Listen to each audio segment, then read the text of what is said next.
রাতে ঘুমানোর আগে আয়নার সামনে দাঁড়িয়ে রিমি হঠাৎ দেখল আয়নার ভেতর থেকে কেউ তার দিকে চেয়ে মুচকি হাসছে। সে ভয় পেয়ে চোখ বন্ধ করল।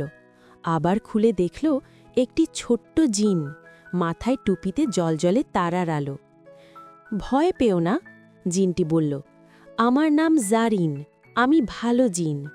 রিমি কাপা গলায় বলল, তুমি আমার আয়নায় কেন? জারিন হেসে বলল, কারণ তুমি এখনো কাউকে কষ্ট দাওনি, কাউকে ঠকাওনি। আয়না শুধু ভালো হৃদয়ই দেখতে পায়।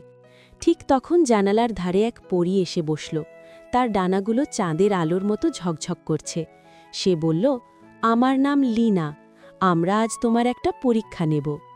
হঠাৎ ঘরের ভেতর উধাও হয়ে গেল সব খেলনা, বই, এমনকি রিমির প্রিয় পুতুলও।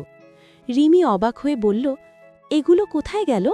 পরী বলল, যদি তুমি সত্য বলো, ধৈর্য ধরো আর রাগ না করো, তবে সব ফিরে পাবে। রিমির চোখে পানি এসে গেল, কিন্তু সে রাগ করল না। সে শুধু বলল, আমি কথা দিচ্ছি, সারা জীবন সৎ থাকব।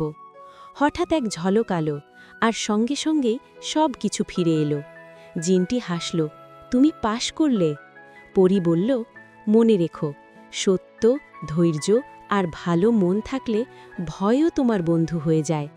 এই বলে তারা মিলিয়ে গেল। শুধু আয়নার কোণায় ছোট এক তারার চিহ্ন রয়ে গেল। সেই দিন থেকে রিমি আর কখনো মিথ্যা বলেনি। শিক্ষা: ভালো মন, সত্য কথা আর ধৈর্য, এই তিনটিই জীবনের আসল জাদু।